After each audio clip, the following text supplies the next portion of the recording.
You can kill me, but you will never destroy me. It takes strength to resist the dark side.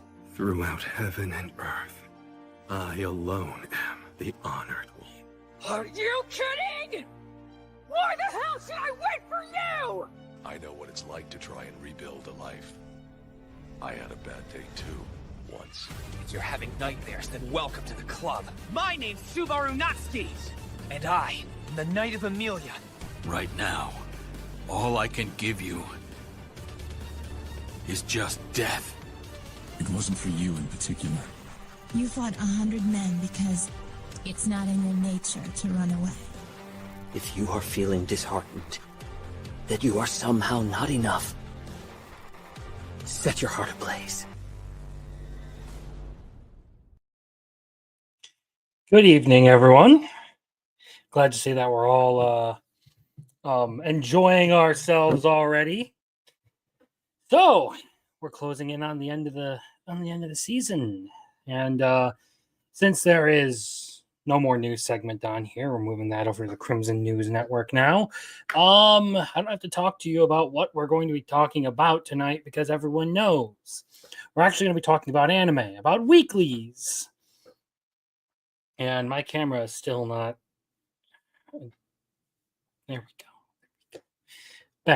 Better, much better. So, a couple of things that I have read, finished up, this week, that I will want to talk about before we start the stream. And then, of course, there is the usual anime recap that I do at the end of every week because I enjoy it and because, well, people who tune in here seem to enjoy it. One thing I do want to apologize for is the lack of videos lately. It's the busy season for me. So I honestly have been just not feeling it when I get home from work. And I have put things off because I do like to try and put in some effort to make videos entertaining on the editing quality part of it. And try to make my points in a fun and engaging way. So I don't like to just huck a video together of me staring at a camera talking the whole time. I actually like to try and, make good content. Not that mine's the best out there, but so be it. That's why there haven't been a whole lot of videos lately.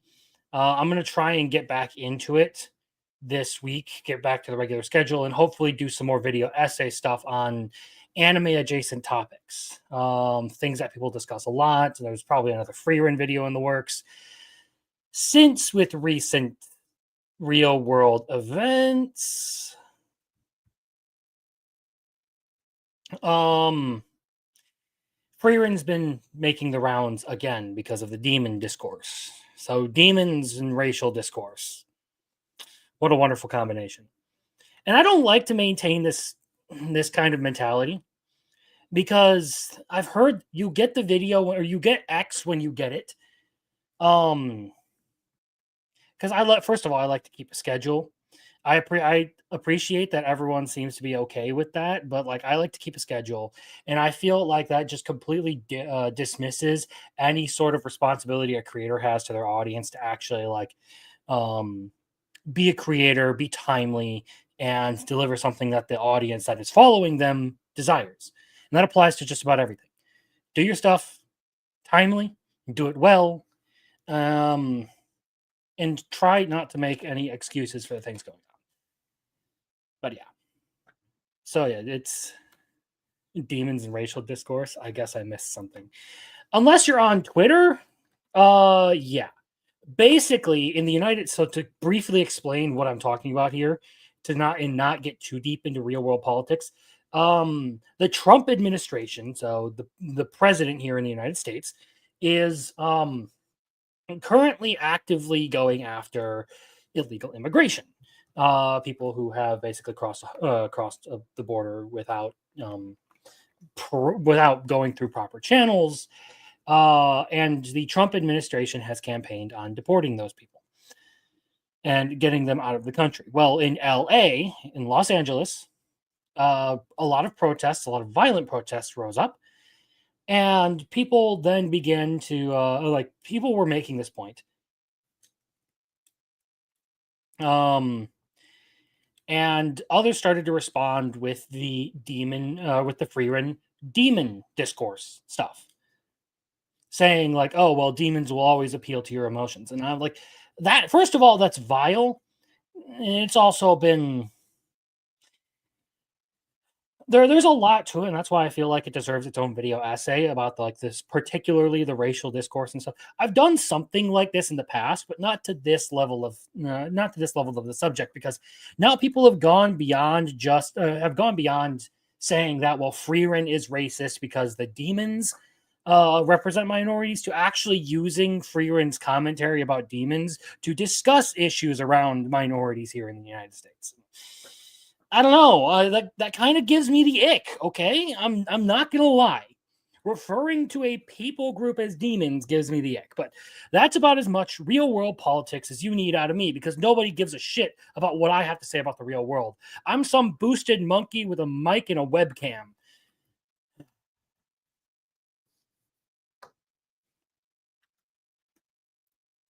People are using demons to refer to Mexicans and anyone who opposes deportations.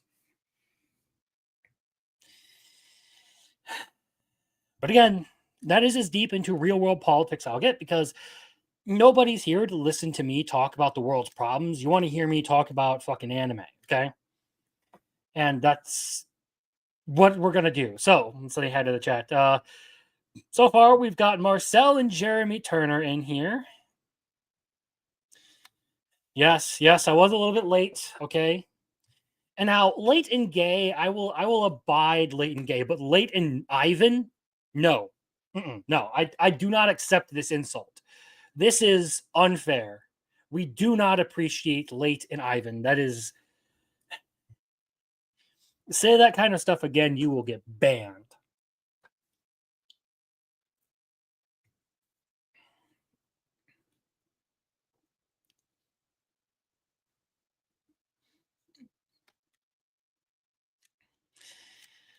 Yeah, it's like spring and summer around here, especially because I do a lot of work for rich folk, is the busy season, because that's right when everyone wants everything done so that they can enjoy their summers. And it's great for us because everyone wants new decking done. Everyone wants their remodel and all that for the holidays and all that stuff. It's hard work, but it's honestly not that terrible in Illinois unless you get some bad humidity. All is forgiven. All is forgiven.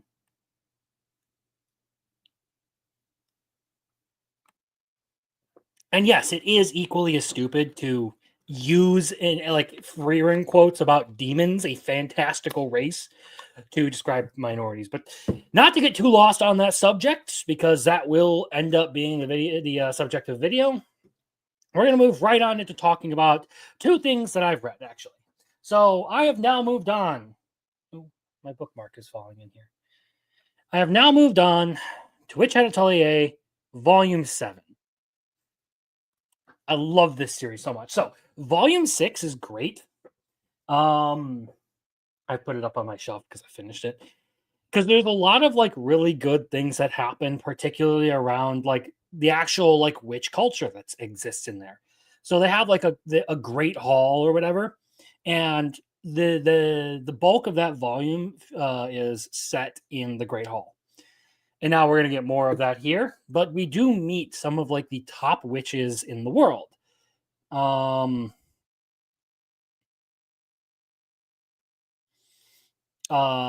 Particularly one of the three wise witches, who are basically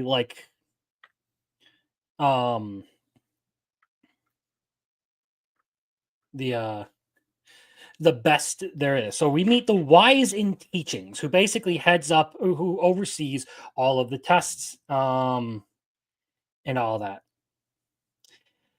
So it was good. There was some fun stuff in there, and it continues to be this really lighthearted, whimsical sort of story. It is very easy to read, something you could easily like sit down and enjoy with a kid. And the artwork is genuinely freaking good. The artwork, the storytelling, the characters, the concept of magic, all of it is very solid. And I kind of regret not getting into this series sooner because it is fantastic. I might end up putting this in like my like top manga of all time list. And yeah, there was a trailer announced a while back. I don't know if it's coming this summer, but there has been an official trailer released which showed us some of the animation and the people who are working on it, and it looked really good. I would have to go find it.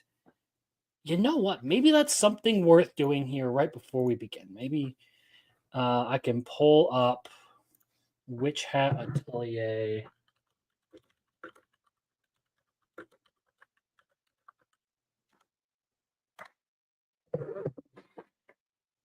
Yeah, 11 months ago, we got the official trailer. So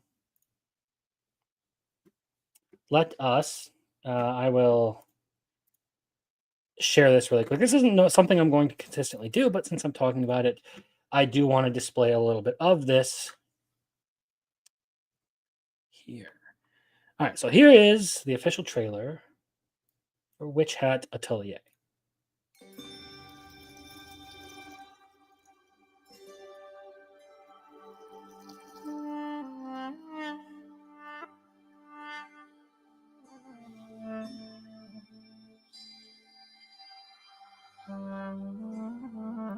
I mean, the character design looks a little bit more generic than what we get in the manga. But it's still like all the backgrounds and stuff look very good. The artwork around the characters themselves is still really good. It's just like it's a little bit rougher in the manga, and I do like that sort of like hand-drawn feeling that it brings. Still, the amount of animation going on with this is crazy. And the music. The music really fits this as well, if you guys can hear it.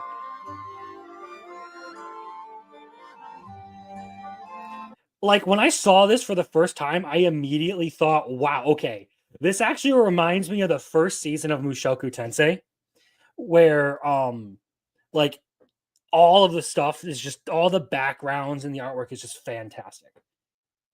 Like, none of this whatsoever looks half-assed, even in the slightest. And that's a good shot. Also, it looks like they use CGI for this house and nothing else.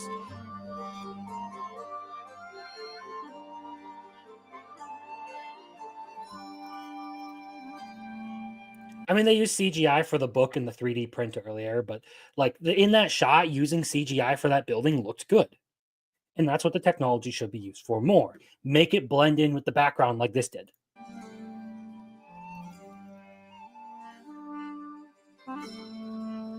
I'm just waiting for when they start showing off Keyfray.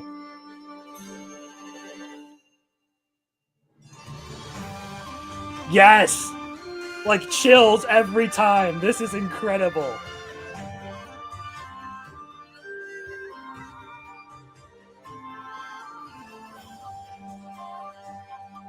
This is genuinely incredible.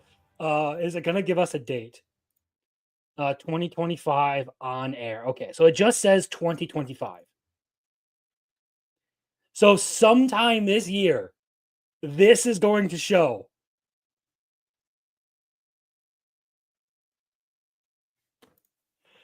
I'm fucking excited for this, okay?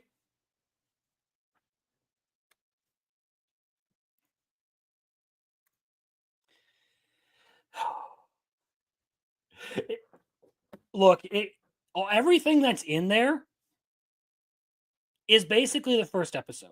So this very well, like, I want to temper some expectations with this. This trailer looks fantastic, but this very well could end up being something much akin to The detective is already dead, I believe it was. It had a really well animated first episode, and that was effectively just bait.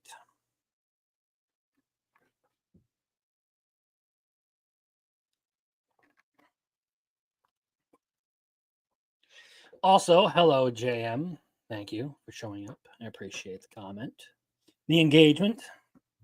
So, yeah, that is the first thing that I want to talk about tonight. Just Witch Hat Atelier being amazing.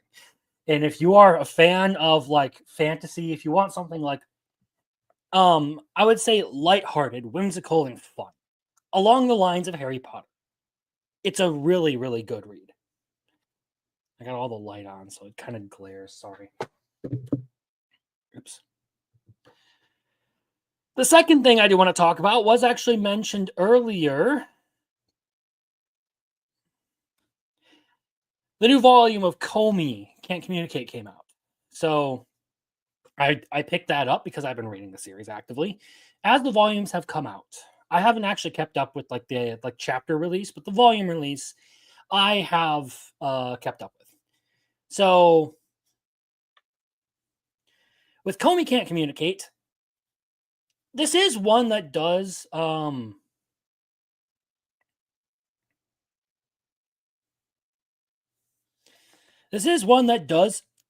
tend to feel like it overstays its welcome at times, but overall still a really good series. And even in the places where like it may feel like it's dragging a little bit, there's still some elements of fun. Like we just got to like the third and final culture festival for the series. I believe after this, there's only like 2 volumes left. There's like 36 volumes in the series. And it's largely focusing on a lot of like side characters, but it's also been like some good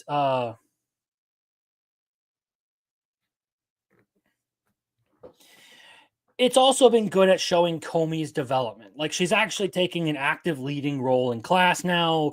She is actively going out of her way to talk with people and like work with them. And the usual, the original shyness to her is still kind of around. You can like tell with the way like she communicates with people. She still does kind of struggle, but she has vastly improved from the beginning of the series. So that's nice to see. And her relationship with Tadno is good. Some of the other things that are happening in the background have been fun, and it's just there are certain elements like in the past couple of volumes that I didn't really care for, particularly when it came to the school-wide Nerf gun fight and the chapters that focus very, very heavily on side characters. That's one of the big disadvantages you have with like a huge cast like this is trying to keep up with all the side characters. With that being said, it's still a solid read. Very long romance, and if you're going to actually buy the series, well, that's a bit of an investment. But honestly, I do think it's worth it because the series is good. Fun, enjoyable romance, incredibly wholesome. There's no 380 chapters just to see your character get rejected. Gee, I wonder what I could possibly be talking about that.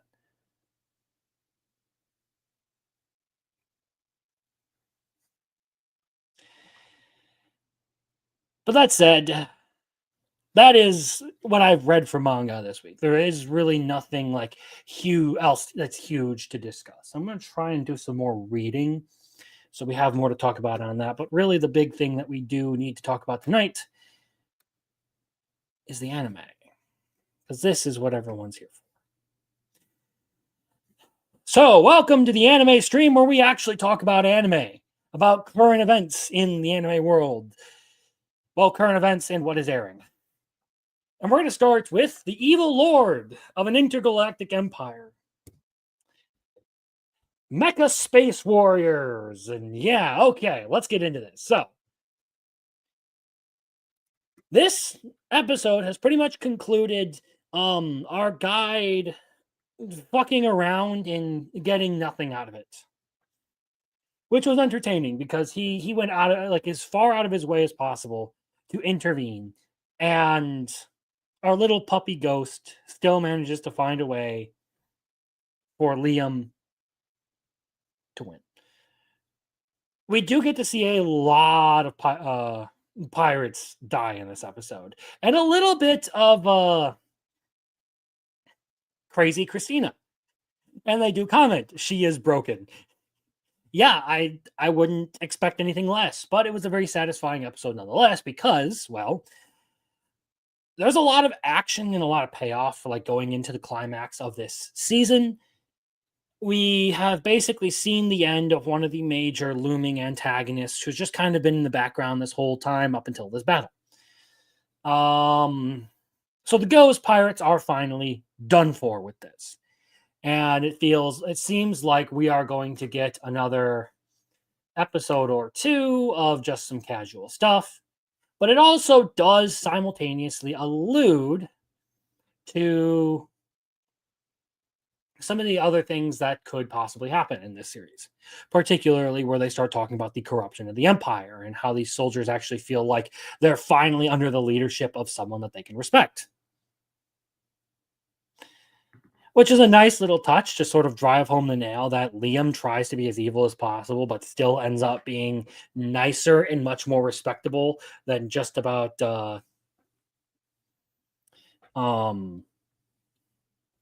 every other leader out there.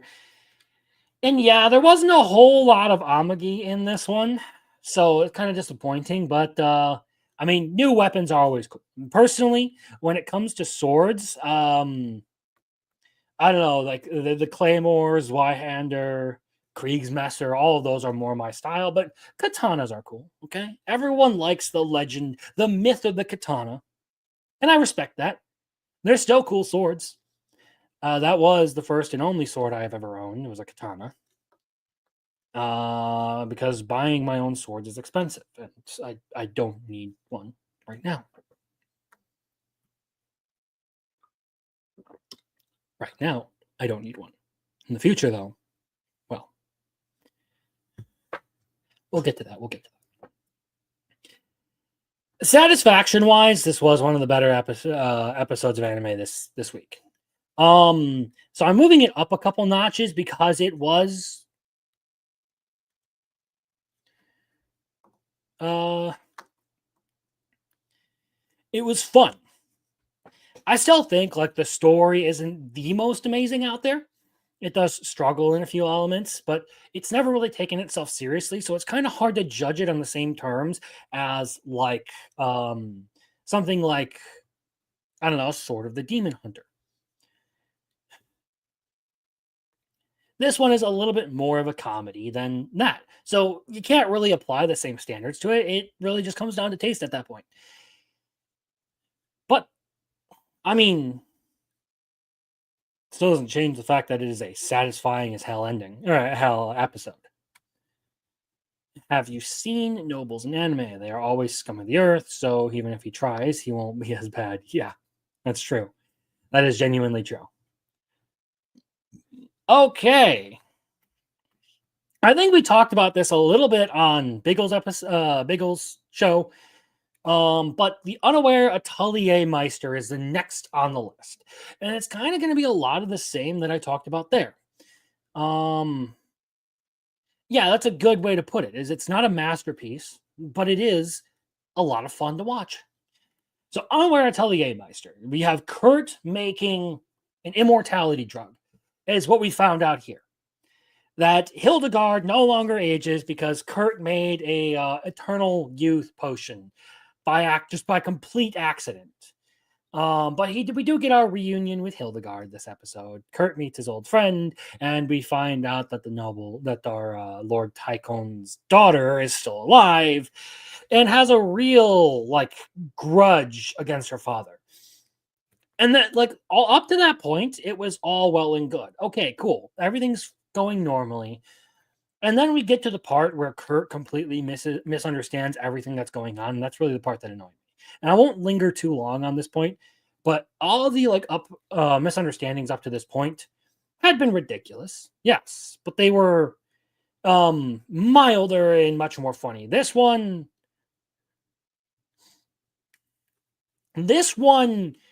is kind of stretching my patience with it thin.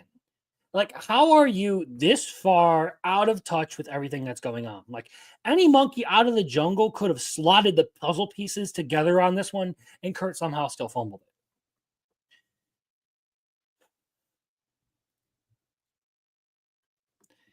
That said, we still have, I think, one episode to go. I think this is one of the ones that's going to be wrapping up next week. So, the Unaware Atelier Meister. Yeah, we're at 11 out of 12.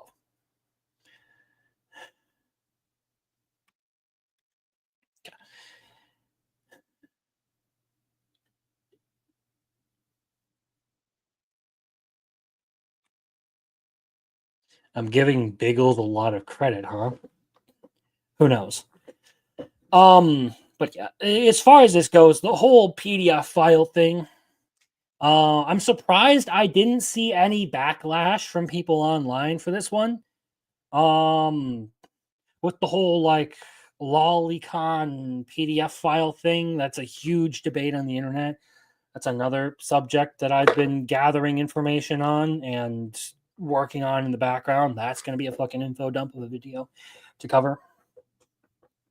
Something that I've touched on in previous videos and stuff like that. But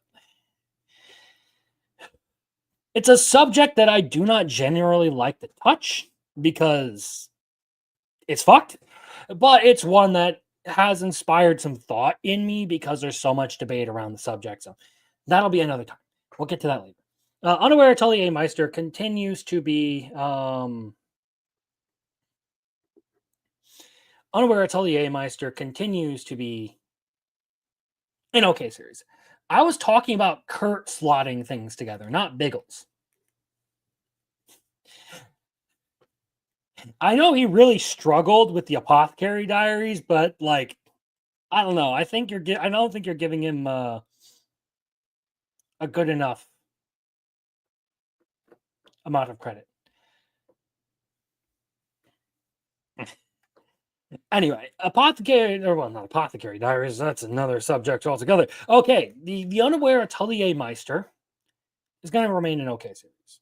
There are certain things that just like I cannot justify within the series, even though I do enjoy it. And that's all I really have to say about it. It is like every week, it is just like more ridiculous stuff that Kurt does.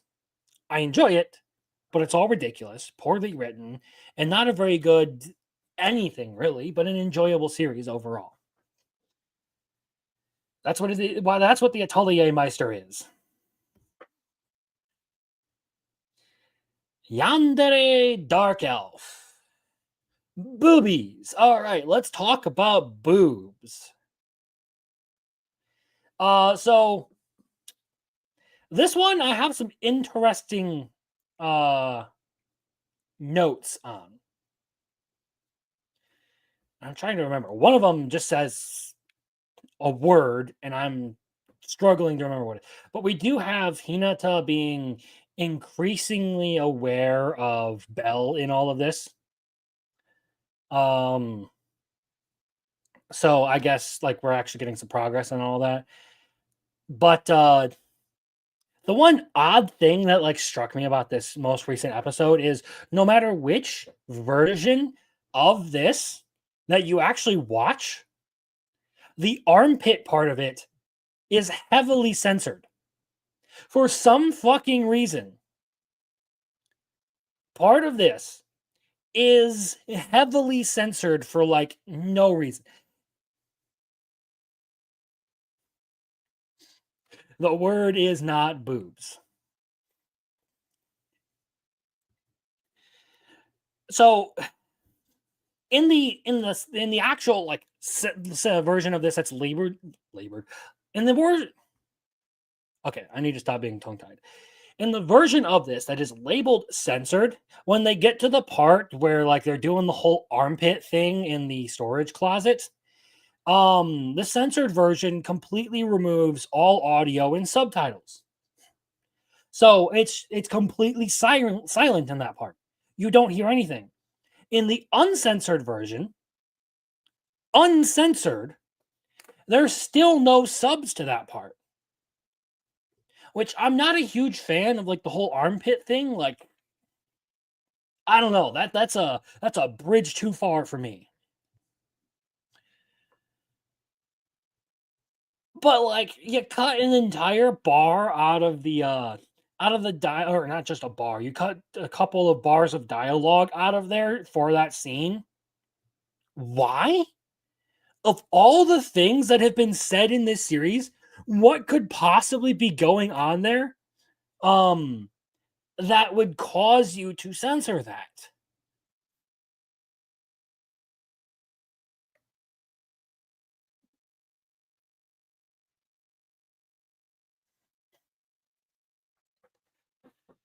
Like, as far as my understanding of Japanese goes, I don't think there was anything really like awful said in there, but like I'm kind of working on a very loose interpretation of what's being or a loose translation of what's being said there. Doing a lot of like imagining on what's going on there. It's just really, really weird that they would censor that. For whatever reason, you're okay with the whole thing about like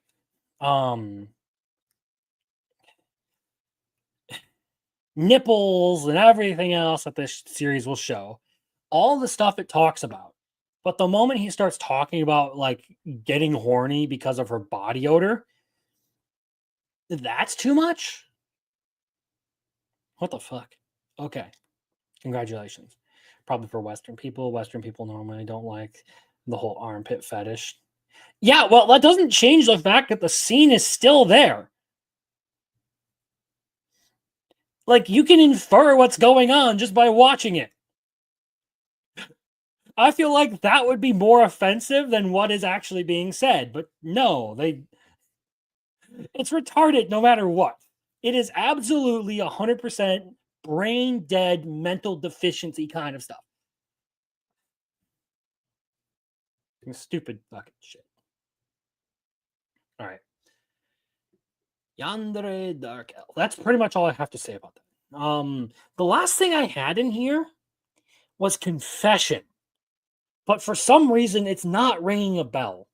I must have just hit my head real hard at work this week because I do not remember jack shit about a confession in this one. Maybe it was talking about how Hinata was like getting ready to sort of like confess or whatever, or like it felt like that's where this whole thing was going.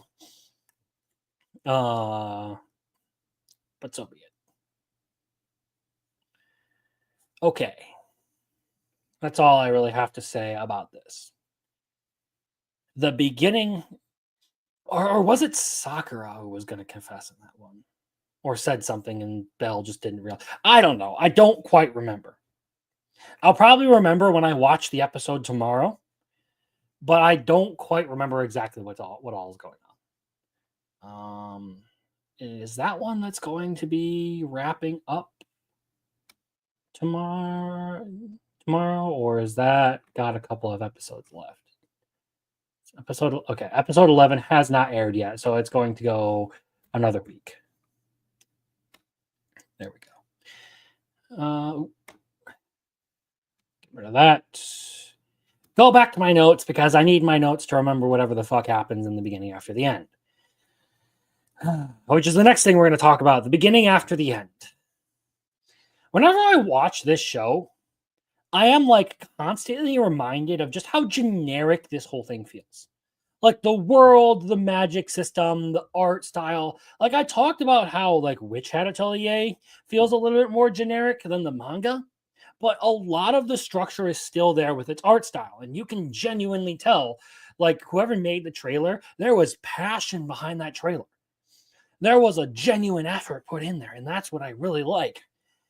But the beginning after the end, you do not get that. It feels like it's been mass produced. Which the only way that this thing is even getting a season 2 is the fact that it was already scheduled for 24 episodes.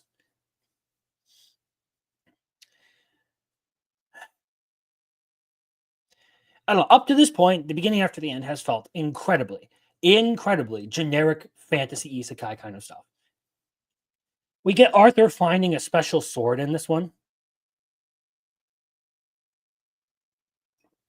and it's all like cool and stuff, and he just pretends it's like a normal stick or whatever so that he can steal it. But he now has his magic special sword that he's been looking for. So that's cool. And then of course there was the whole thing with like the principal of the school, the academy head bitch in charge, challenges him to a fight and all that, and they do their thing. And then he decides, yeah, I'm not going to sign up just yet. I'm going to go be an adventurer first. That whole thing felt so forced and misdirected. Like, I don't know.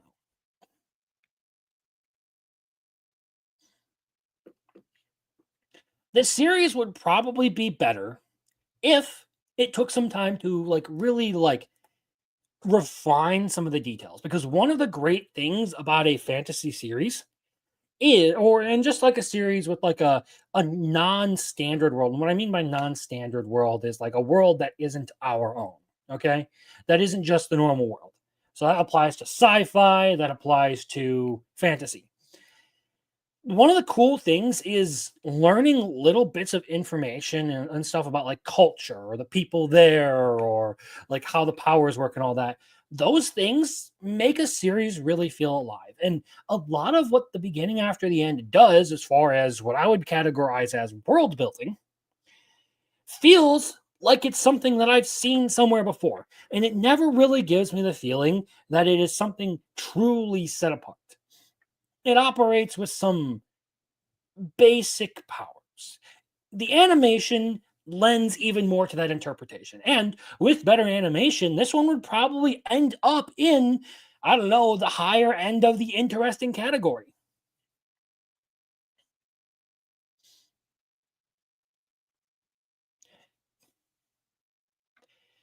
With better animation, it would probably get into the higher end of the interesting category. I genuinely believe that. But the overall production of this anime leaves so much to be desired. So much to be desired. It could have been better. With, I don't know, maybe a slower pacing in the first couple of episodes to really get us connected to the family. With a little bit better work on the actual family dynamic, because it all seems very cold and distant right now.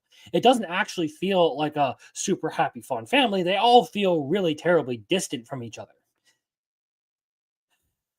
And the animation, well, I mean, you're leaving a lot on the table if you don't do something good for your visual appeal. Not that it's strictly necessary, but it does help a lot to keep people invested in what's going on, if what's on screen looks good.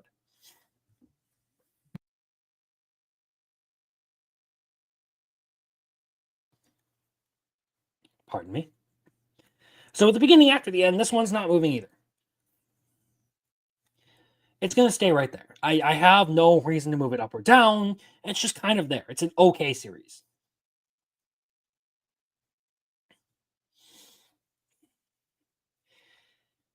Please put them on. Takamine-san. So, I've been kind of hard on this one. May not have I don't know. This is one of the better ecchi series I've watched in some time. It does a lot of things that I genuinely enjoy, especially this episode, because it's one of the episodes that I've enjoyed more. It's probably my favorite episode of this entire series so far, because there are a lot of good things that do happen in this. We get the whole thing with like the prince battle.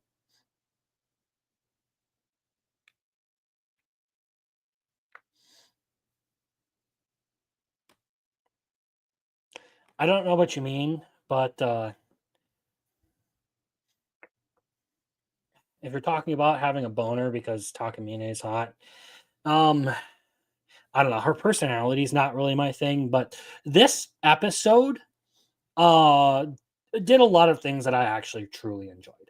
Like I said, one of my favorite episodes of the series up to this point. We get like the whole thing with the prince battle, and I mean that gets resolved pretty easily. But after that, we also get Takamine's confession, which was actually good. And of course, Shirota goes into full pro-tag-kun mode and completely misinterprets what's going on there. Like, I can't really blame him because she didn't say it directly. Like, she cuts herself off and just decides to not commit. Like, if she had committed, like, it would have been over there.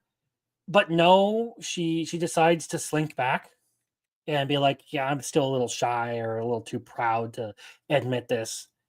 But anyone with 2 brain cells could put together that she was like about to say that she likes him.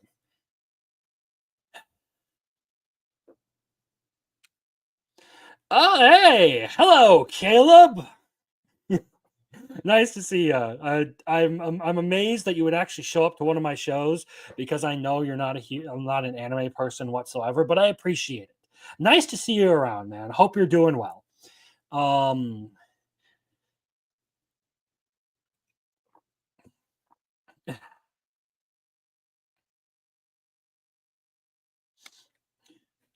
It's not quite there, but it's more of a romance with ecchi than corn with a plot. Yeah, pretty much. That's about how I feel about it too. It is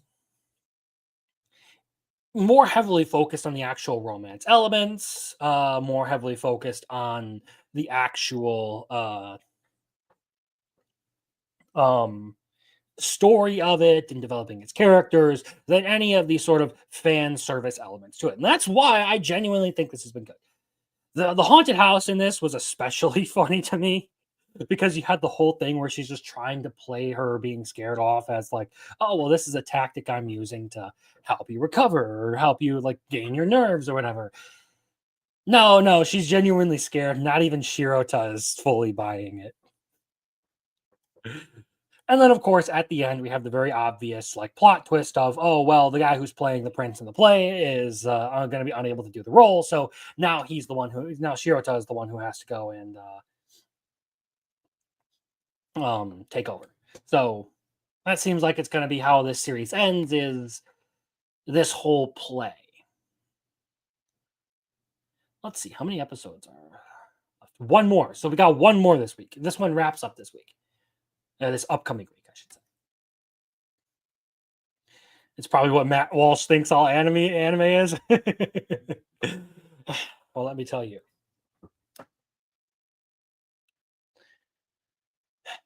Crimson Walsh is never too far away.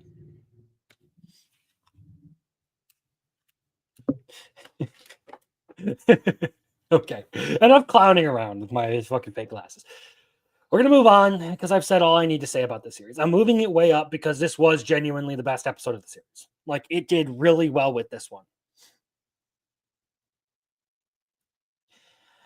We're going to move on, though, to Two Perfect Saint.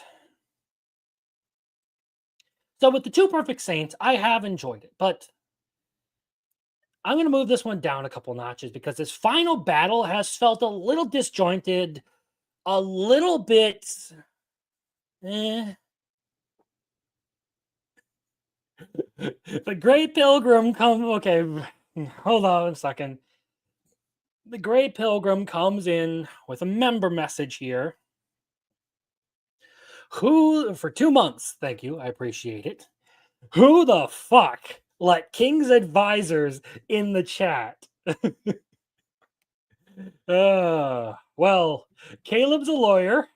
He gets to go where he pleases, apparently. But since he's no longer here and can't complain about it, I guess we'll show what he has to say. I cannot wait to watch the genocide of the Airbenders. Because everyone is asking, we're going to tell you. Yes, I have sex with my husband.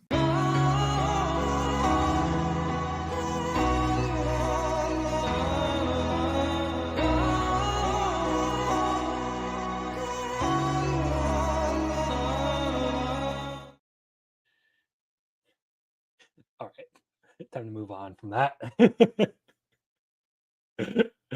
Okay.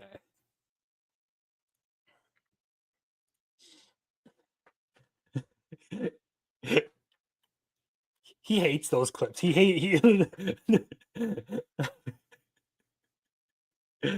Okay.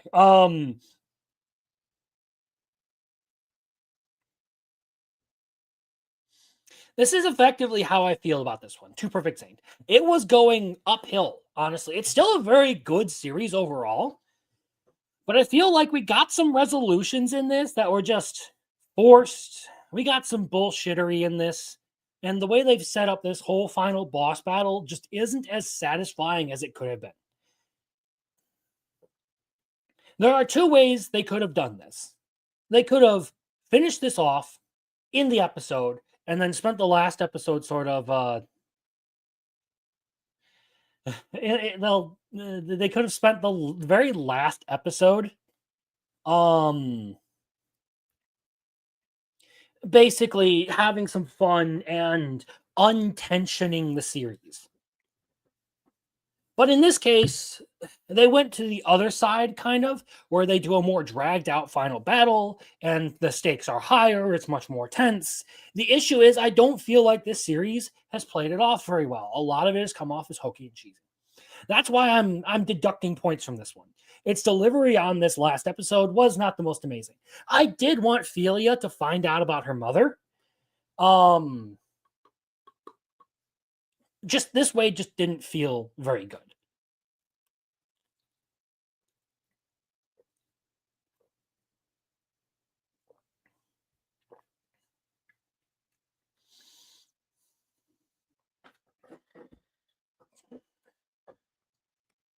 Interesting.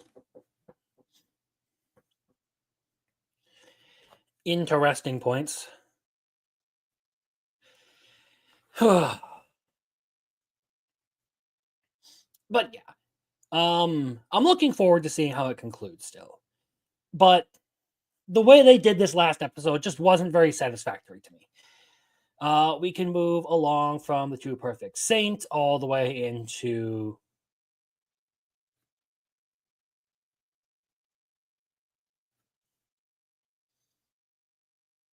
Am I back? Hello? That was weird.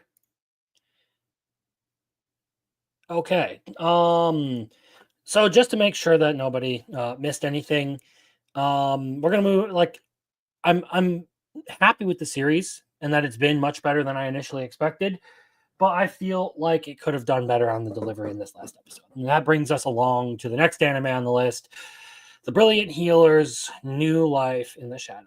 Hail to you, the questioners. Glad to see that you are joining us tonight. I appreciate it. Felt like the accumulation of what you were saying when you cut stuff out over the course of the season and how the resolution part for all the stuff, and when it's not there, it kind of ruins the moment. It's facing some technical issues, but it's been a good run. Genuinely one of the better ones of the season. But Brilliant Healer. So I should just start like calling out my crazy theories on everything, because sometimes I don't say stuff and I turn out to be right, and it's gonna be like one of those things where like I always knew it, and it's just like, well, you can say that retroactively. So if you guys don't believe me about this, fine. But like Becker was sus in The Brilliant Healer. Like, there was just something about him that didn't sit right with me the whole time. But the series played it off in a way where I was like, I'm probably wrong about this, but I feel this way about the character. So from now on, I'm gonna go full in. We're gonna start like putting red flags on everyone who's sus. And if I'm wrong, I'm wrong. So be it. I can be wrong. Anyway. Xenos is getting his send-off party because he's effectively done everything that he needed to do. So Camilla reveals herself to a couple of the other members, and they all have a nice, good chat and all that. That was fun. Crescent has a whole change of heart in this episode, so he gets a character arc. Well done. But otherwise, it's still the stereotypical cheesiness that you would expect out of The Brilliant Healer. And then, of course, we get the big bad reveal that in the end, it may just be that Becker, of all people, is the real villain of this arc. Now, like I said, I had felt kind of sus.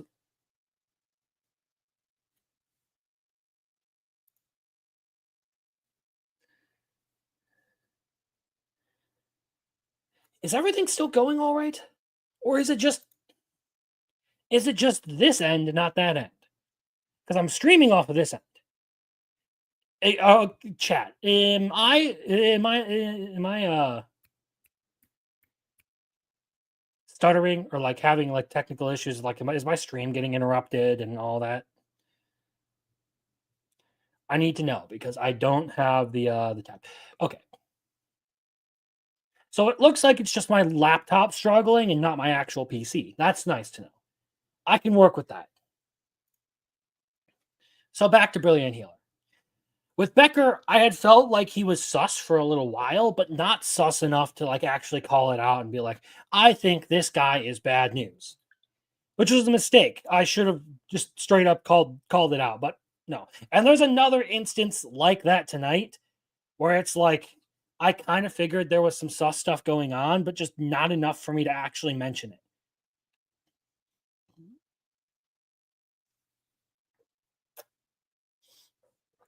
But it was a decent enough episode, honestly, for this series.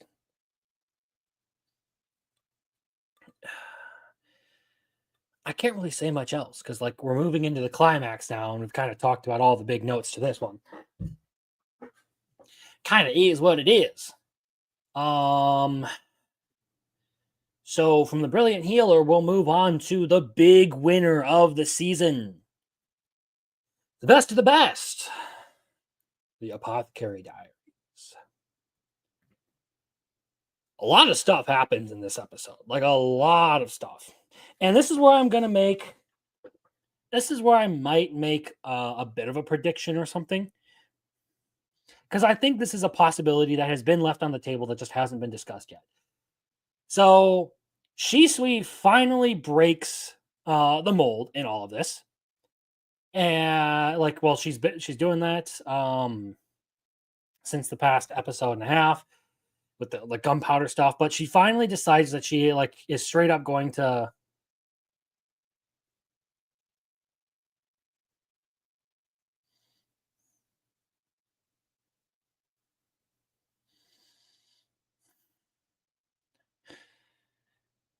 Yeah, I guess you could say that about that.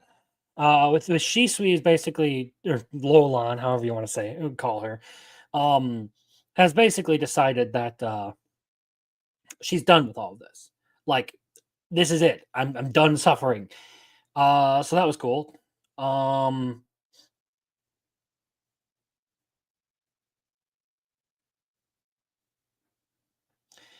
Jinshi in armor actually had like Jinshi's armor and all that was actually a really good character design. Like, I genuinely thought he looked really, really cool. So that was a nice thing. We have the whole battle. They don't do a whole lot with like the action or anything in this, but I mean, that's not what you come to the Apothecary Diaries for. So what? And now, yeah, with Shisui, it already kind of felt like a goodbye. However, when it comes to a certain event that happened last episode, and we are in fact talking about the poisoning of the children in the tower. When it comes to that, I feel like there's a possibility that we're gonna get hit with some like resurrection medicine kind of thing.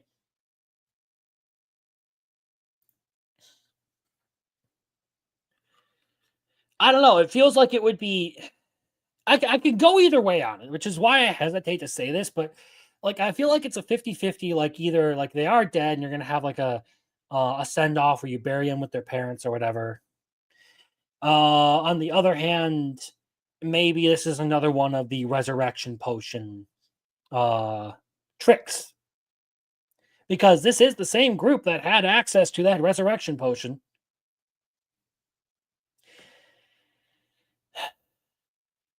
It's a possibility, but I'm not putting all my money on that thing because I don't know. I'm not 100% certain of it. The Apothecary Diaries is really good at blowing smoke and playing off its twists very well. That said, though, it was still a really good episode. I'm looking forward to this season finale. We still got like 3 episodes left, I think. Okay, 2 episodes.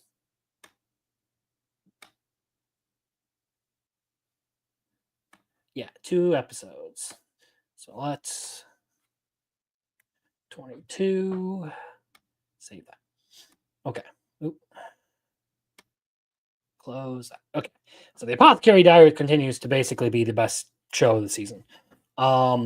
Insofar as this being like the tallest midget, no, when it comes to the Apothecary Diaries, when it comes to the anime this season, you effectively have like the Apothecary Diaries is like definitely not a midget. Like if we're comparing this to people sizes, like the Apothecary Diaries is a fairly tall person. The next 2 in line here, or the next 3, I should say, would basically be like normal height people, and everything else down here is like progressively smaller. If that's the analogy that we're running with. Stay hydrated. It's kind of hot in here in summer with all the lights on.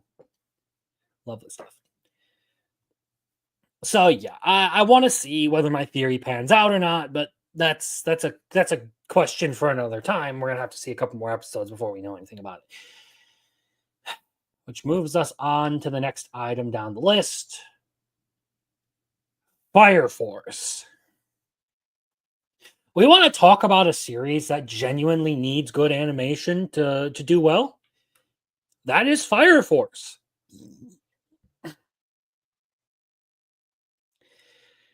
Fire Force's animation this episode was, for the most part, pretty ass. But there were a few genuinely good shots.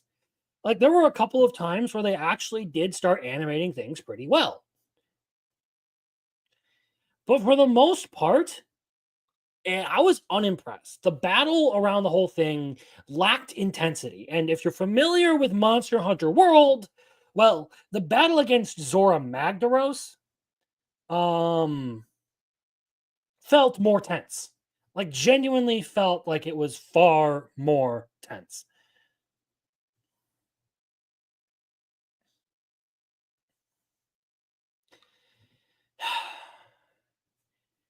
And then, of course, right at the end of the episode, we do have the Great Cataclysm management guy show up to kidnap Shinra, and Sho is there, so it does seem like we're going to get a fight between Sho and this Cataclysm officer dude, whatever the fuck he is. The dude with the fucking spikes on his head.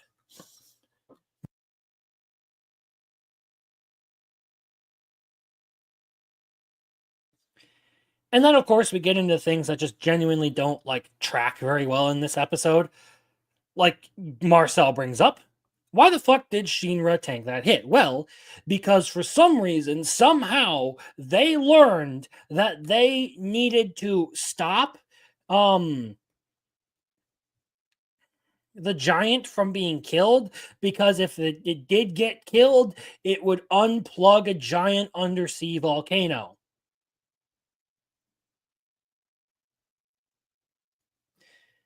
Why? How? Who told you this? Where did you... All of this information just comes out of nowhere to make this like big dramatic reveal just to keep Shinra from fighting people and give the plot an excuse to do some other shit. Honestly, this whole thing...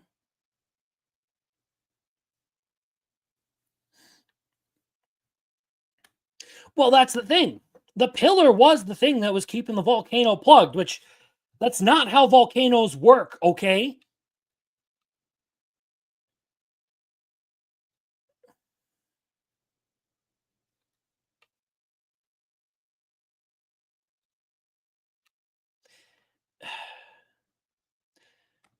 No, he...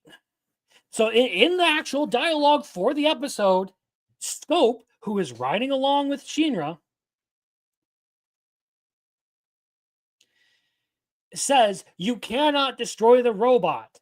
Otherwise, it will unleash this giant undersea volcano.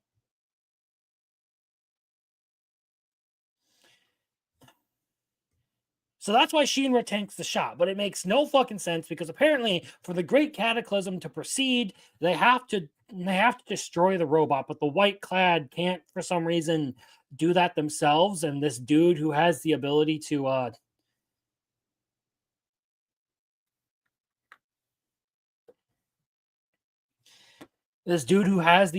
like completely invert gravity can't just like handle this situation himself. Yeah, that's fucking... None of this whole episode made any fucking sense.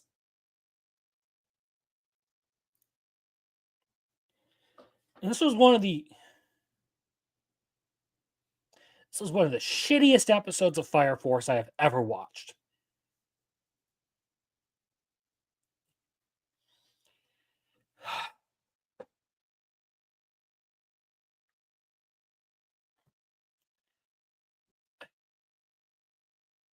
That's all. I can't move it up.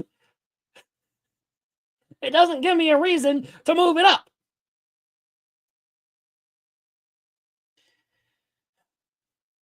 Kowloon generic romance.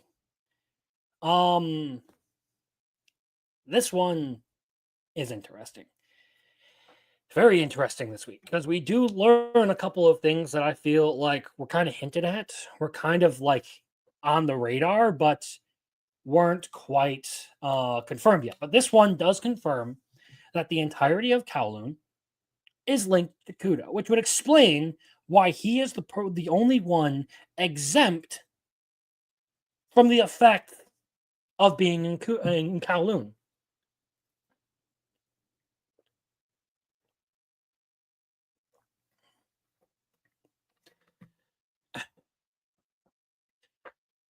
So we get the whole thing with Xiaohei.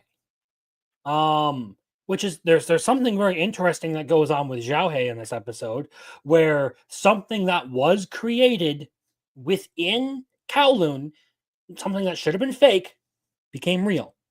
That was the inside liner that was sewed into his jacket. And through that, we get Xiaohei and Yao Mei leaving. So that happens this episode. We also learn that there's some kind of pill that's being passed around in a back alley pharmacy in Kowloon that killed the original Reika.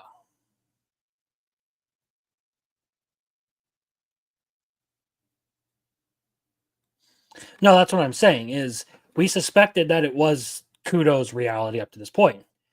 But it was never confirmed. This was something that we were kind of aware of with how the story was going. But it had never been confirmed. That's what I was talking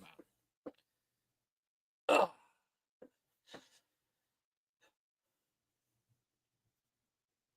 They also have started mentioning the talismans again. Apparently, they play a pretty huge role in that they're dangerous as well. It is interesting, though, that we do learn that all of this is linked to regret, and anyone with lingering regrets ends up finding their way into Kowloon. And that was an interesting development. Really, though, the highlight of this is effectively that something genuinely can become real out of all of that, which is crazy because if generic Terra has the ability to just create things out of thin air, okay, that's some crazy stuff. We also get a little bit of background on everyone's favorite creepy hermaphrodite and what the heck happened to him. Still doesn't like make him a pleasant character to have around, but so be it. Oh, I gotta lean back. Enjoy myself a little bit while we go over the rest of these. So it was a good episode. It has steered away from the romance stuff a bit in these past couple of episodes, but I do genuinely like the psychological elements that it's been handling. the mystery parts. Now that it's moved back into like the mystery set in Kowloon, I've enjoyed it a lot more. There was a hiccup there where they were kind of outside of Kowloon doing some things that just weren't as interesting as what else was going on. It kind of ruined a little bit of the mystery, the psychological element to it to me. But it's still my second favorite anime of the season. Which brings us to the third favorite anime of the season. Sword of the Demon Hunter. So in this episode, we get the Rage Booze. And this sees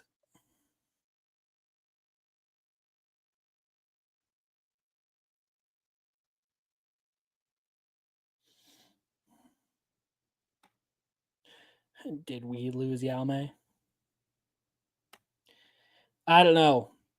I have no idea what's going to go on there, but it looks like the season's coming to a close here in the next episode or two. So I feel like if there's a fitting time to have the character exit stage, this would be it.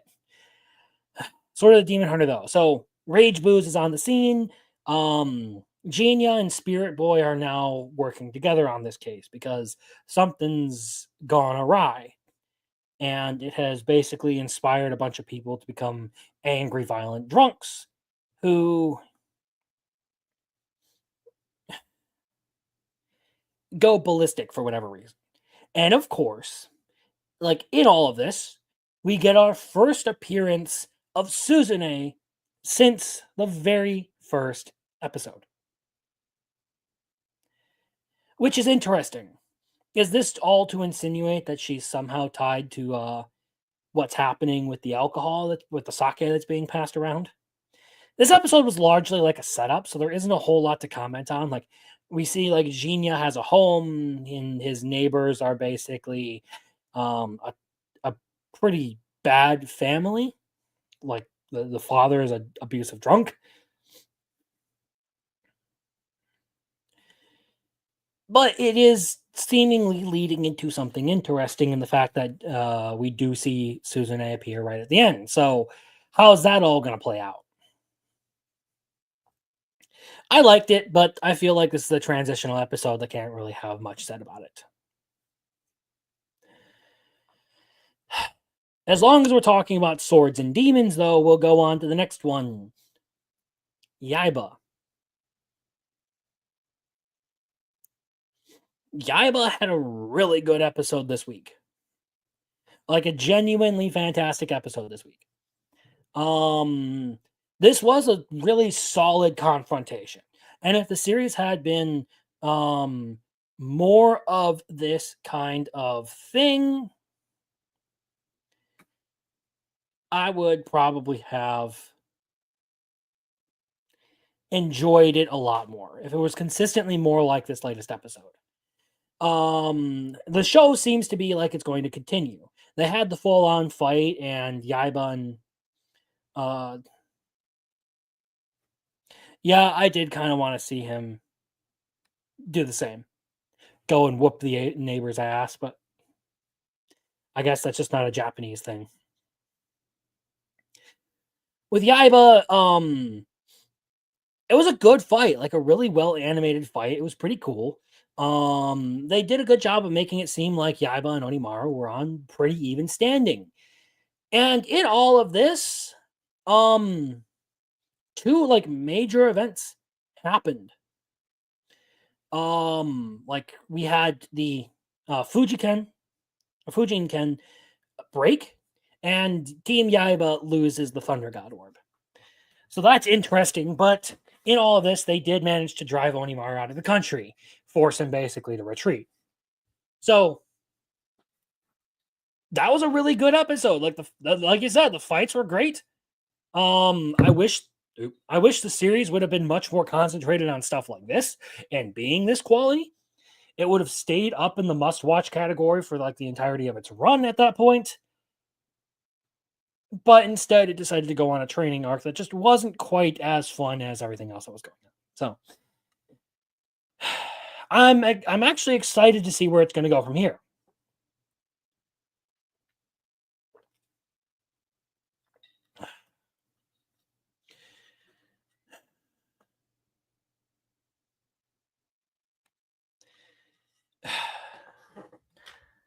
I mean, here's the thing.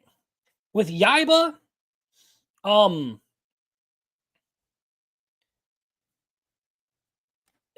he did kind of beat him, but not really. Onimaru is still around. But you also got to keep in mind he has an entire flying fortress. And so there still has to be a defeat of Onimaru. And keep in mind, Yaiba needed the Thunder God Orb in order to actually pull all that off. They don't have that anymore. Onimaru is in possession of the orb now. And so that'll be interesting. I feel like we're going to see a pursuit sort of thing happen, along with some more training and all that. And Onimaru is going to return eventually. And yeah, it basically looks like we've hit a midpoint here. That's what I'm suspecting.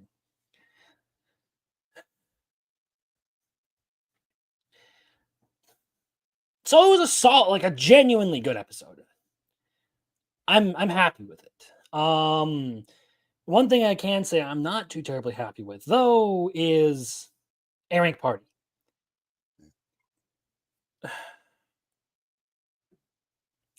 So they're finally making their way into the dungeon for the final battle. We're seeing some of the inverted worlds where it kind of shows the Death Valley, like what it could have looked like. And they go into achromatic darkness and they end up in Finis. Like a version of Finis that looks pretty close to the real world. Except for in this case, Yuke's party isn't a bunch of assholes. So he gets a kind of reunion with his friends that reflects how things could have been at the beginning of their journey.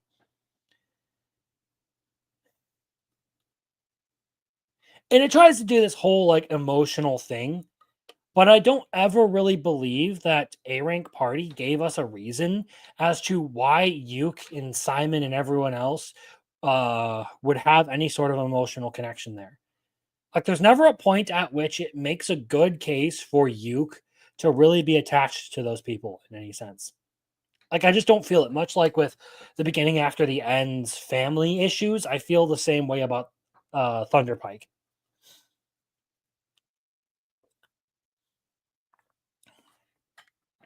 Again, I do have to laugh at this episode though, because they're like, okay, well, everyone cover up, make sure you're unrecognizable, and we'll split into small groups and we'll go individually to the door so that we don't attract a bunch of attention. And then they all immediately walk down the stairs in lockstep formation, like in a line, and they're all grouped together. Like, that doesn't draw any more suspicion.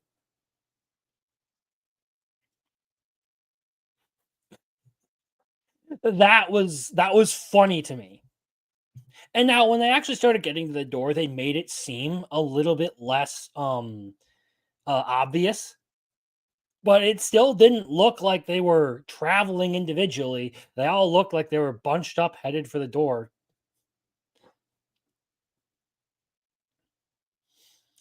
A-Rank Party has, I don't know. It was good for a short period of time, and then it kind of hit the wall.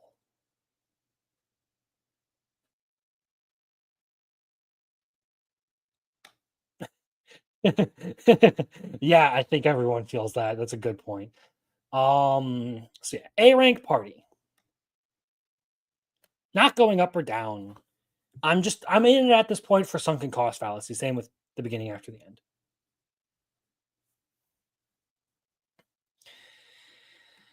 Let's talk Shoshimin. So this is another one where I should have started voicing some of the sus things and just been open with my theory about it. But no, Crimson's like, all right, just talk about it objectively. Don't start spewing a bunch of nonsense. The nurse in this one was sus from the beginning. Like, genuinely, the nurse who was taking care of him was sus. There were a bunch of shots and editing things that they did in this to make the nurse seem weird. And their odd fixation on her kind of put her in the spotlight.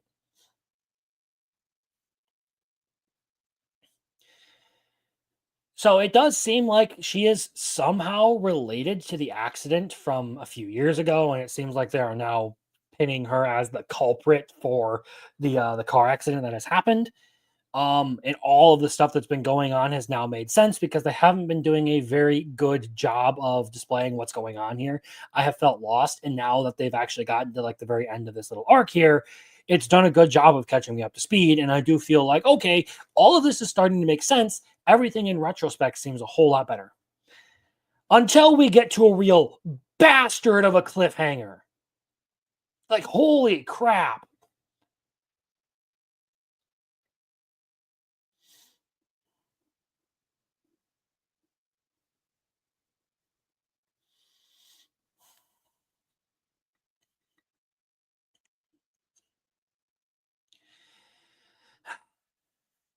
Screen goes black, you hear a hammer sound, and then the episode ends. Just like someone gets hit with a hammer and the episode ends. Fuck. I do want to hear the full explanation, though, as to why this nurse did all the stuff that she did. Like, why she decided to try and hit Kabato or Osanai, one of the two. Why she then decided to try and keep Kabato in the hospital, and why she was drugging him. This series has drastically improved my impression of it this week. Still kind of struggled here, especially because of the whole like forced breakup thing that kind of happened at the end of the last season. But I've enjoyed it. I like this kind of thing.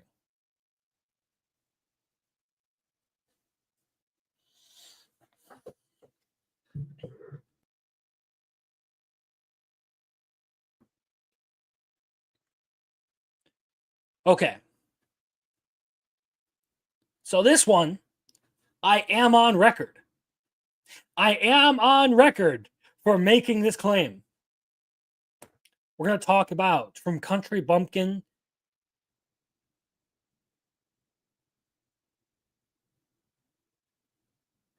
Sorry. We're going to talk about From Country Bumpkin to Master Swordsman. Because Crimson Sus Radar got it right, okay? Rose definitely was not a good person. G.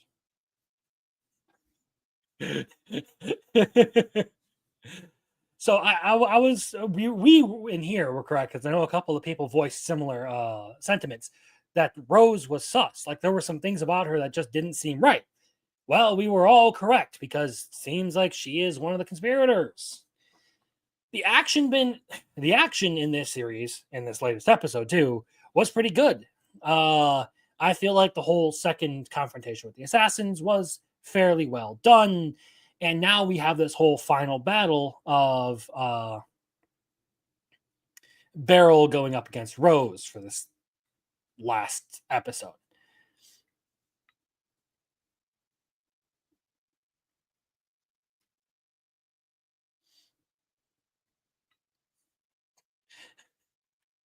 Yes, this is true.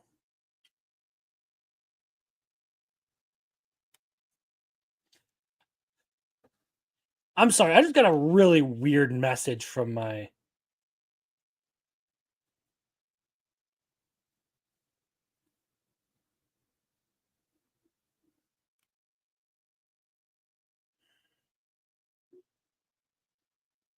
What the fuck is going on here? I just gotta... Okay. Got tagged.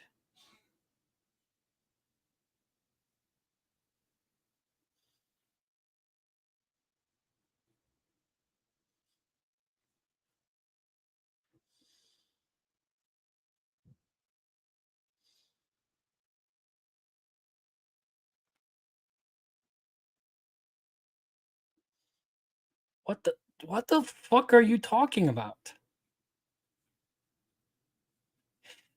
Okay, I'm done with this. I'm done with this retard. Okay, we're done. But yeah, as far as this goes, like Beryl wasn't the least bit surprised when he confronted her. Like the moment he saw Dead Guard, the moment he saw the Dead Guards, he's like, all right, well, something.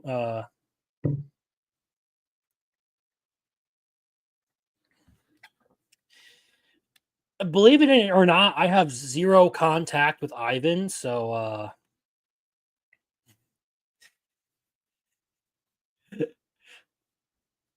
I am not a part of the Weebs and Waifus crew. I am just a guy in the chat who heckles. So yeah. Country Bumpkin better than Lazarus, okay? Country Bumpkin better than Lazarus. Witch Watch. Let's move on to Witch Watch. This was like the biggest anime reference episode they could have done. I loved it because there were a lot of things in there that were like, oh, I remember this. I remember that. I know that. The whole student council is basically just a bunch of tropes. We do, of course, get Nemu again in this episode.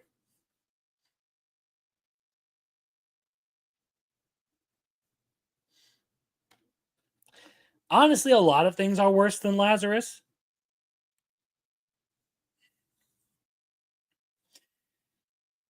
But that's a debatable subject. We'll get to that when we actually when we get to the end of the season, we'll talk about this. And hopefully, I don't know, maybe when we do the end of the season recap, we'll have some fan discussion time on some of these things. And if anyone who has been keeping up with seasonals or whatever wants to come on and talk about this stuff, or some of the things that we have covered here, we'll send the invite out.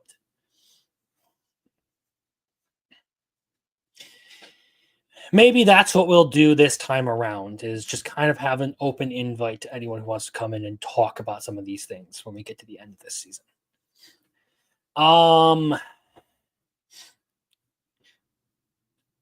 So yeah, with Witch Watch, I think my favorite part of this, like there was this whole thing, like they focused really heavily on the student council this episode, but my favorite episode of this was favorite part of this was the end with Nemu coming back and like he does the whole like bath for her and like brushing her hair and all that stuff. Like it was genuinely funny. And of course she runs out of the house only to discover that the enemies who are coming after Nico. So this will be interesting. Hopefully she finally gets her chance to join the fray or to join the crew, because that would be nice. I would genuinely like to see her like actually become part of the group. I doubt though that they'll fully commit to that. There might be something. I feel like they're going to pull some shenanigans and have it delivered in the most indirect way possible, but who knows?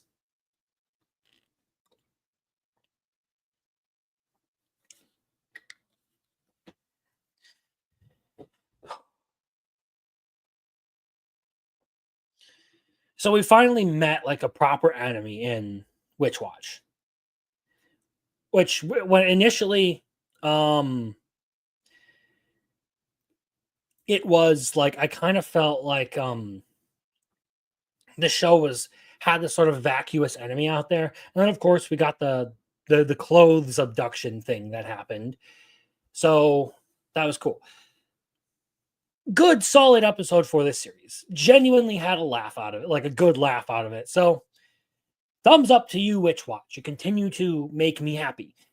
Anne Shirley is the next one on the list. And now it's kind of worked its way a little bit out of the slump because Anne's now older and she is doing more adult things. She started teaching now. The Improvement Society has been a whole thing. And since she's made up with Gilbert, there's now this whole like romance thing that everyone's kind of pushing on them. Like everyone is like looking at them like they're a couple.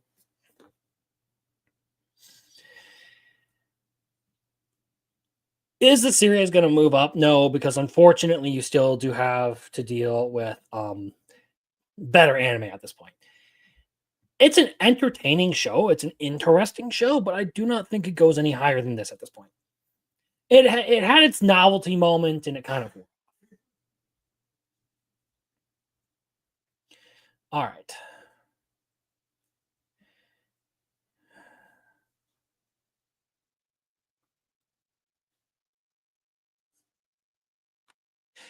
And Matthew died. Oh no. Anyway, it's been a couple of months, and I feel like they're choosing to focus on the more the like happy elements of it rather than showing like any sort of internal grief or whatever. But that's a debate on how people handle those things that I just don't feel like getting into. Let's talk about an assassin or a ninja and assassin under one roof.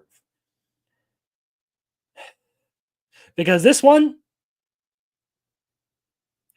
I genuinely thought this like was a good episode of Ninja and Assassin under one roof. We got the baby episode this time, which was kind of funny.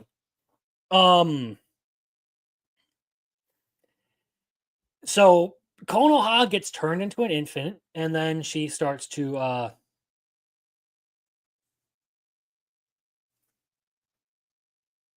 hold on. Jeremy Turner sent 1 Crimson Law gift membership. I appreciate that. Doesn't look like it's going to tell me who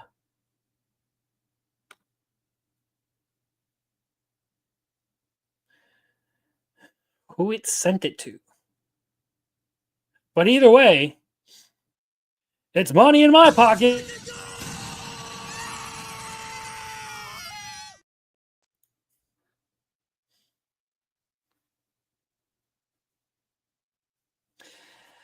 Okay. So yes.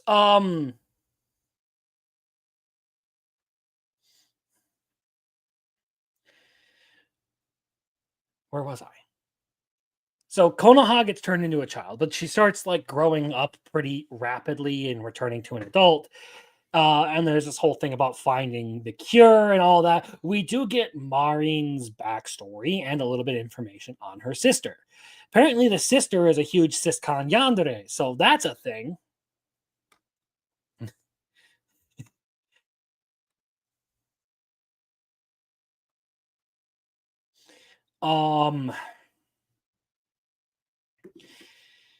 The other thing that happens is we get Roboco returns. So the one of the funniest characters, well, I shouldn't say the funniest, one of the most interesting characters in this shows up again in a tiny form that looks like a toy. So I do enjoy Roboco as a character. It's going to be kind of funny. And of course, in the end, we do get Konoha returns to normal. Marin goes to spend some time with her sister now that they're finally reunited and all that. And Konoha completely remembers everything that happened when she was a child. So she just pretends like there's nothing going on there, even though she is terribly embarrassed. I mean, yeah, the sister was pretty messed up.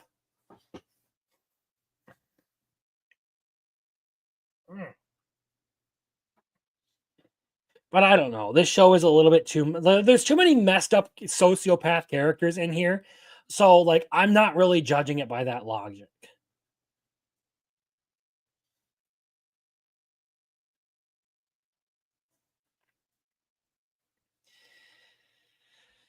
Yeah, in normal circumstances, I wouldn't trust her, but these aren't normal circumstances. This is a goofy-ass world we're dealing with. Either way, solid episode. Really enjoyed it. The ending made the whole thing worth it. Let's move on to Lazarus. Marcel's favorite series this season.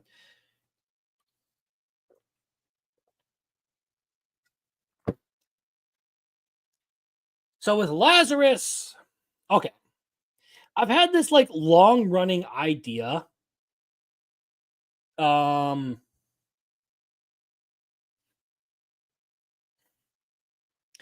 this is going, like, if this turns out to be true, this is going to make me like genuinely pissed at the series because it will feel like such a colossal fucking waste of time with how things have gone.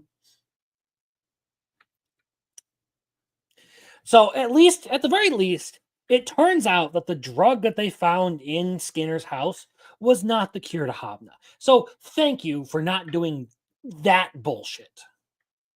Thank you. At least that didn't turn out to be a thing. Leland, we do find out, comes from a super wealthy family and that he's supposed to be the head of the family and all that. However, the most important thing that we do have here that kind of corroborates what I've been thinking.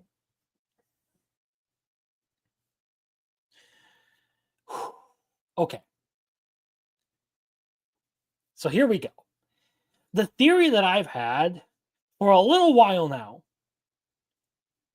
is that Hobna might not actually be lethal.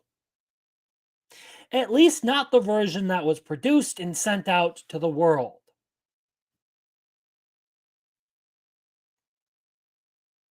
I'll let that sink in for a little bit. No. My theory is that basically part of it might be Skinner's frustration with the world, but another part of it might just be him trying to scare everyone off of medicating themselves with this drug. Because if you remember, Hobna is basically something that everyone would get high on to escape all the problems of the world. And as you've seen so far, Lazarus has been a series all about how humanity has all these problems that are getting ignored. And to corroborate this, we do get a confirmation that in some way, Hobna may not actually be lethal because Axel is somehow immune to it. It was tested on people, and it turns out that all the other people who took that test are dead. Now, there is a possibility here that I'm interpreting this wrong. There is the possibility that all the other people were assassinated, and they are now trying to keep Axel quiet and assassinate him. Just to finish that up.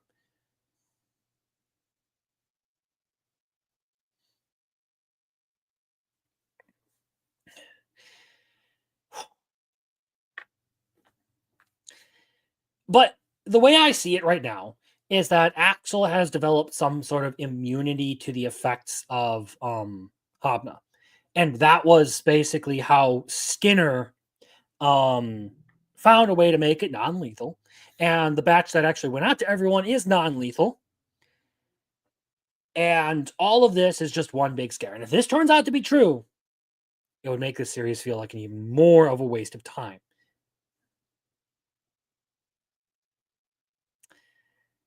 So yeah. And then of course you have what you mentioned here, Marcel. It was such a dumb thing that I had actually not put it in my notes, but it was genuinely something that just felt like, what the fuck? Really?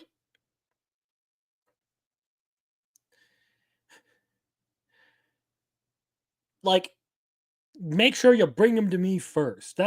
What? No. That dude is going to have to go through a whole lot of other stuff before he sees you, bitch. I'm sorry, but there are a lot of bigger issues than what you're concerned with, considering he's my patient. I got to take care of him. Well, right now we've got a world to save, ho, okay? We ain't got time for this. This series is quickly becoming a clusterfuck. I don't think it's like horrible, but when you start like really thinking about it, maybe the ending will justify a lot of this stuff. But like when you start really like sitting down and thinking about it, it's just like there's all these things about it. Like if all these side quests turn out to be pointless, if all of this is just to get a message across and it's a gotcha kind of thing, that's a slap in the face, a poke in the eyes.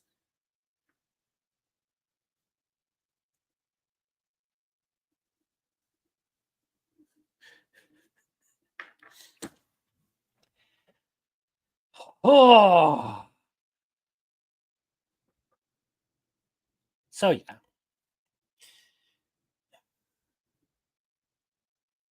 That's how I feel about this. Next episode should be a pretty good fight. But who knows where this story could possibly go from here. Let's move on to more enjoyable stuff because we've got what? 1, 2, 3, 4, 5, 6, 7 more to talk about tonight. 7 more anime to cover. Let me go for a little while. So, Aharen-san Season 2. Move on to that because I'm done talking about Lazarus. God damn it. Okay. So we get all like the Ishikawa stuff this episode. And it kind of seems more and more like he's just not into chicks. Good night, questioners. Have a good one.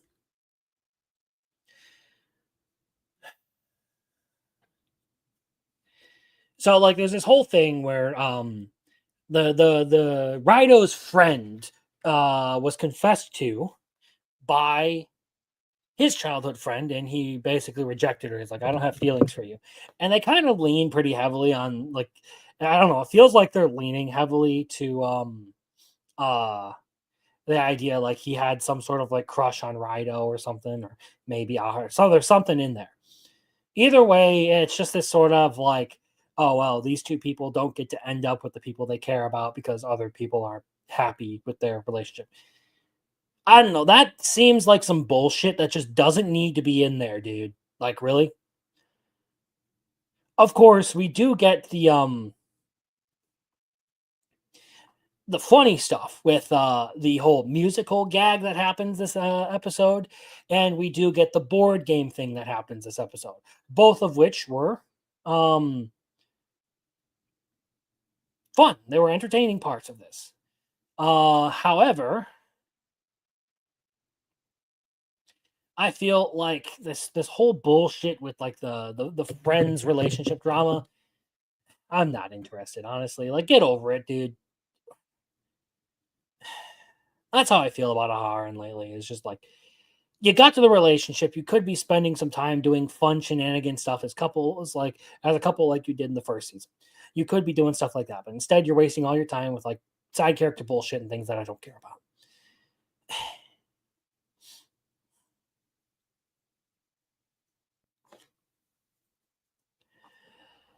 Okie dokie.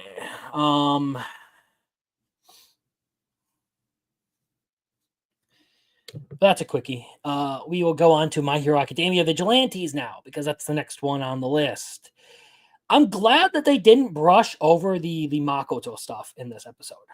I thought they were at first, like they were just going to brush past the fact that she like now knew that they were all the vigilantes, but they didn't. They actually brought that in, and like what I effectively thought was that she was going to be like kind of working with them on a lot of stuff now. Pop Step gets a live performance invite, so that's cool. And now Makoto's helping spice up her performance to try and help her like advance her career as an idol. Good for her. But the big part of this episode is Knuckle Duster backstory and character development. That's really the highlight of this. We learn a lot about our favorite meathead in this episode, particularly the fact that he is far more scheming than you would think. Like, it did not let on that he was like this huge schemer the way he is. Up until this point. We also get a bit of, backstory on him and his wife and how he knows this B user. So now we do genuinely get a better picture of what's going on. It was a good episode for that. Like, it gave us some solid story stuff.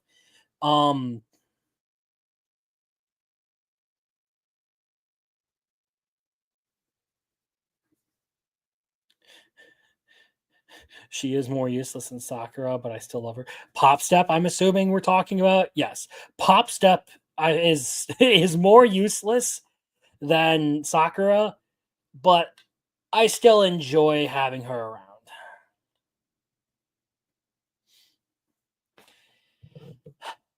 I feel like when it comes to the Knuckle Duster stuff, though, like the crew's going to find out and they're going to confront him on it, and then they're going to start working more as a team. Either way, kind of fucking crazy that this chick has just been rolling from house to house, using people like that, and then moving on. Like, holy shit.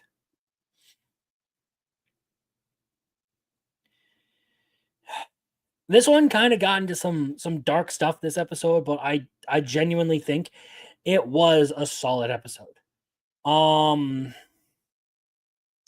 But that'll pretty much conclude the comments I have to make on Vigilante. Oh, we did get Captain Celebrity kind of making an appearance in all of this, and that was entertaining because we do see how like Makoto has him basically in the palm of her hand. That's entertaining.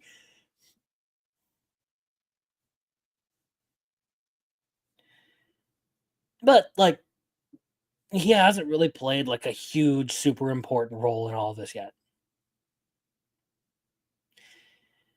We'll move on though to Apocalypse Hotel. Because Apocalypse Hotel had an interesting episode. I have to wonder how like the aging on these characters works. Particularly the Tanukians, because it feels like in a very short period of time, they go from incredibly young to full-on grown adults. With Ponko, you don't really realize it. Ponko like grows up in like a time skip sort of thing. And then of course, in the period of time that Ponko gets married and has a daughter, her younger brother, who was still a child in the last episode, keep in mind, grows up and becomes a potter. Like, he goes from kid to full-on adult. That's really the only complaint I have about this episode, though, because the rest of the contents were genuinely fucking funny. It was a whole, like, chaotic murder mystery thing that happens, centered around Ponko's daughter just completely being,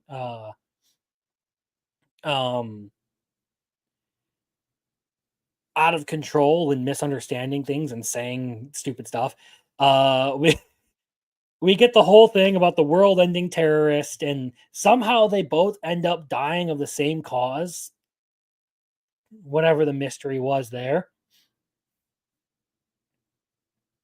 And then we have the whole thing with the husband thinking he's getting cucked. Getting into a fight with the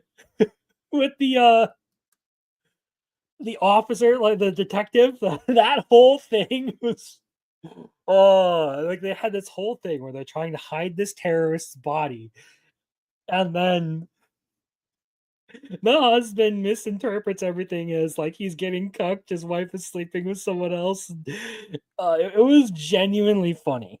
Like, I got a good laugh out of this episode. So congratulations to the Apocalypse Hotel. Oh, you've moved up one. Respect it.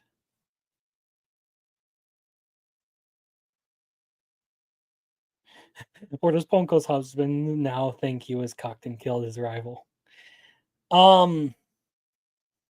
I'm not sure. I believe that it'll probably be something that ends up getting cleared up in the next episode.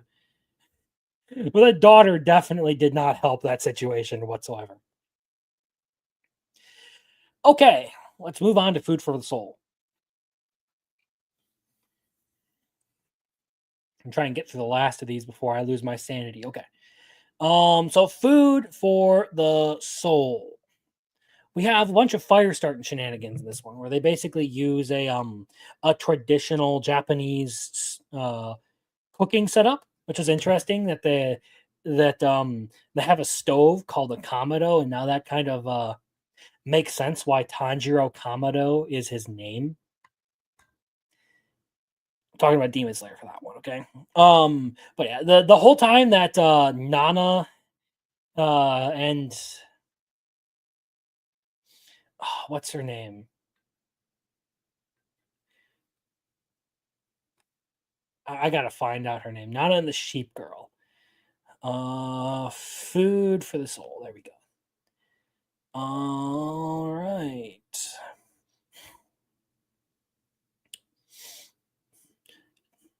Tsutsuji.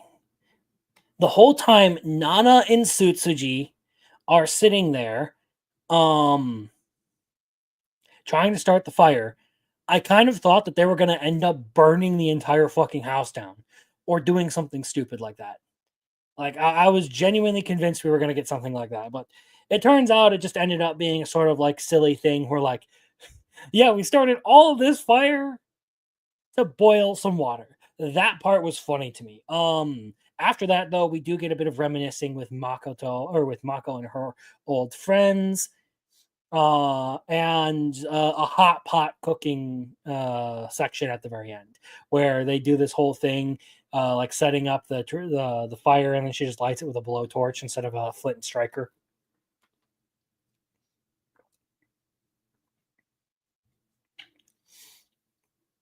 So this is one that I did enjoy too. It's still just an interesting series, but at least this one has some like decent, like goofy humor that's more my style to it than something like Anne Shirley. So it's gonna stay right here. It's a decent series, genuinely decent series. Even though I wish they would spend more time just faffing around and doing stupid stuff, because that's the most entertaining part of it.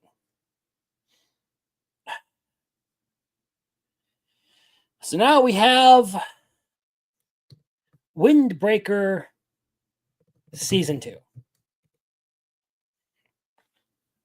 We're coming up on the end of this. So we do get fully introduced to Endo, and we get to learn a little bit about him and what kind of a problem he is.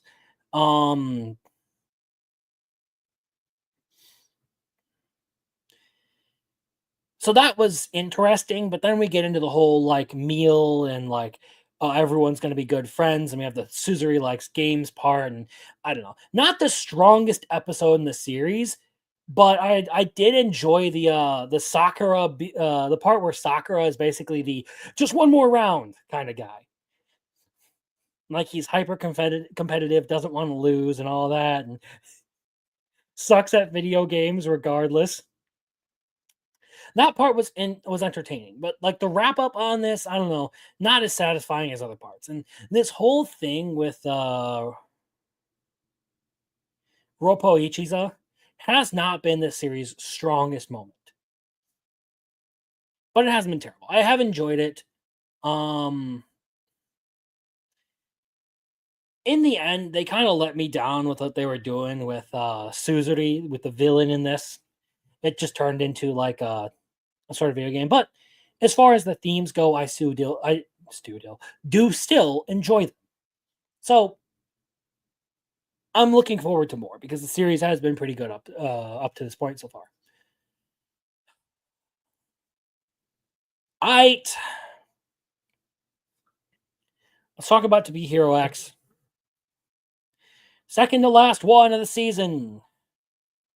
Or second to last one of the night. To Be Hero X doesn't have a tragic ending for once. That's impressive. Way to go. I appreciate it. Will I move it up to the must-watch category? I don't know quite yet. We do have Cyan saving Luo. We do get some really, really good animation in all of this. And it seems like we're getting a tie back to E-Soul at the very end of the episode. So like I kind of figured, we were going to get a bunch of like things tying to all of this together throughout the series, and it's going to weave into one big story. So the fact that they do generally mention other characters in the arcs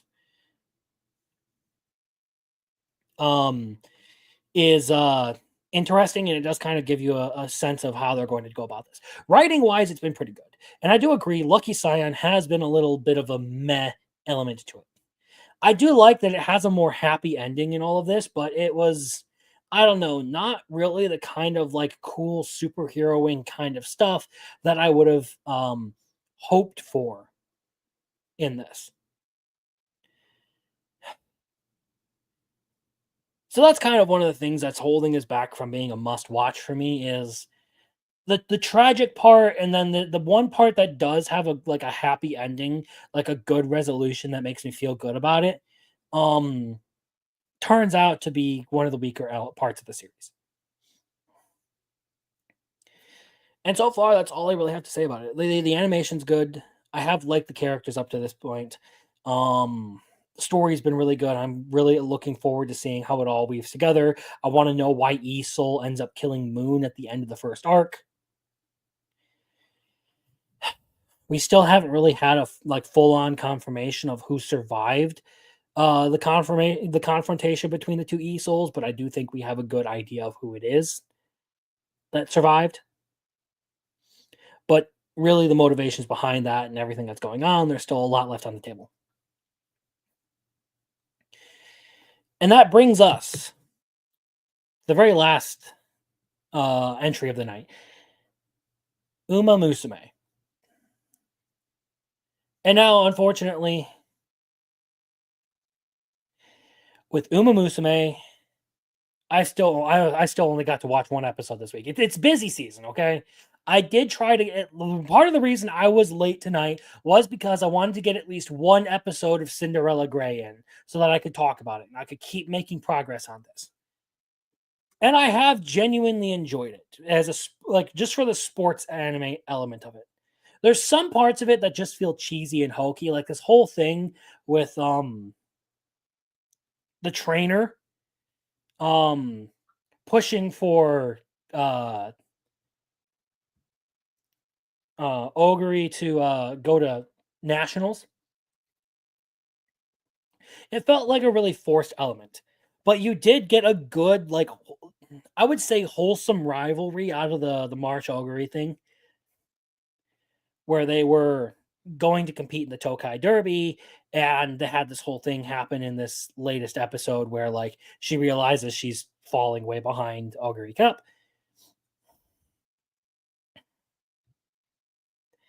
And is going to, actually push herself to train more. We do see Belle get accepted into a school in Tokyo for a sports science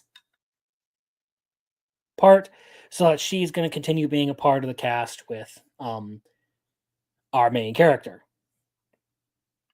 However, I'm wondering how they're going to do this. Are they going to do a time skip to when Joe gets his license? What's going to happen there? I still got a couple more episodes to watch. I think I just I finished episode 6. So I've got 4 more episodes before I'm all caught up. And I do have to start Death Note here soon, because we're going to be doing Fictionology on Death Note.